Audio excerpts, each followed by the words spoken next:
This battery could charge your smartphone instantly. It takes a couple of hours to charge most smartphones, but new research from Cornell University could change all that. Typical battery design usually consists of a structure with cathode and anode on the ends and electrolyte in between. Electricity flows out the anode toward whatever it's powering, then back through the battery cathode, creating a circuit. But this design kind of turns that design on its head, and then some. New research from Cornell University details a battery design where all the parts intertwine in a 3D structure, surrounded by thousands of energy-storing nanopores.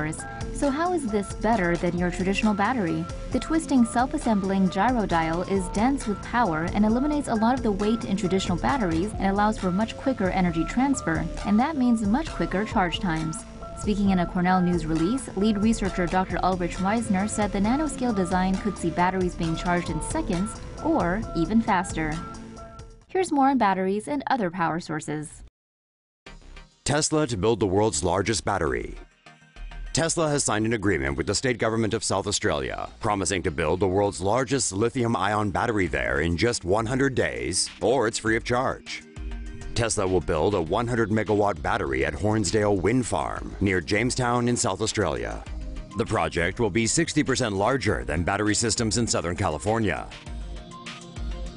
The lithium-ion battery is comprised of several hundred power pack towers, which will store renewable energy generated by wind turbines.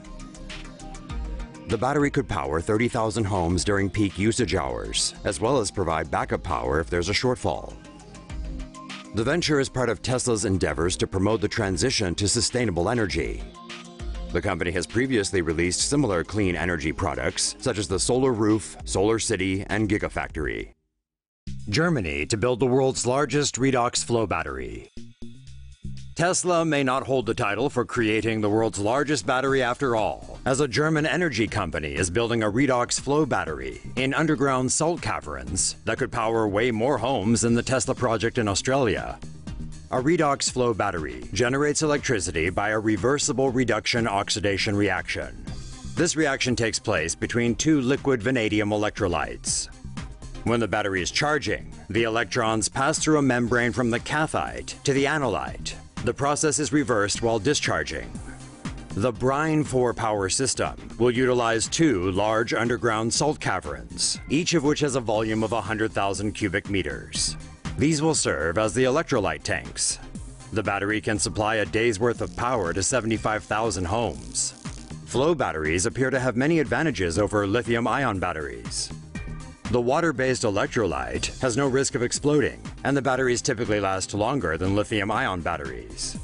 So, is Elon Musk following the wrong trend? The right way to charge your phone. If your phone battery is draining too fast and barely holding up, that might be your fault. You've probably been charging it wrong this whole time. Modern smartphones use lithium-ion batteries that charge fast but also get used up quickly because of the sheer amount of mobile activity they power. People tend to drain their phone batteries before plugging them in overnight. Fortunately, most are equipped with chips that protect against overcharging. Still, it's unwise to leave a device plugged once its battery is full, since trickle charges can heat up the phone, stressing and wearing down the battery. Experts recommend charging the phone before it empties completely and not bringing it to a full charge. Plugging it in occasionally throughout the day ensures the battery retains its capacity longer. Batteries also despise both extreme heat and extreme cold, so make sure it's not exposed to either. Of course, they will conk out eventually, but it's always nice to prolong that lifespan and save a buck or two. Apple slowed down your iPhone, and here's why. Data from a benchmarking firm confirmed long-held suspicions that Apple has been intentionally slowing down older iPhones. The tech giant has confirmed as much, but claims it's not a conspiracy theory to get you to buy their newer models and is instead a battery issue. Lithium-ion batteries degrade over time and can only hold an 80% charge after 500 charge cycles. This, along with cold climate or a low charge, affects performance.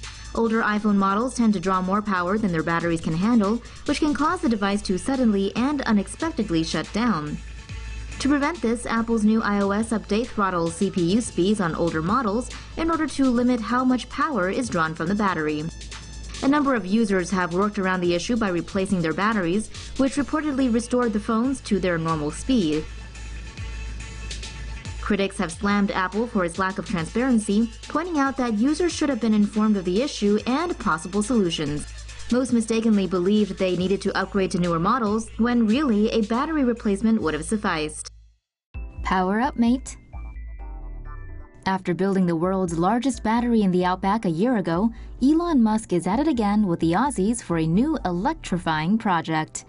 The South Australia government will be installing rooftop solar panel systems and Tesla Powerwall 2 batteries in 50,000 residential homes over the next 4 years. The equipment generate power and provide electricity for each home, while collectively forming a virtual power plant with a 250 megawatt capacity. Any excess energy will feed into the main power grid to be used to supply electricity to other homes or during an emergency. Participants will still need to pay for any electricity they use, but will save 30% on their electric bill. Their homes will also be protected from blackouts. The first trial for the project is currently ongoing, with systems being installed at Housing Trust homes first before being offered to other South Australian households. This nuclear Titanic better not blow up. A massive floating nuclear power plant is now on its way to an Arctic port after Russia's state nuclear corporation Rosatom launched the nuclear plant over the weekend.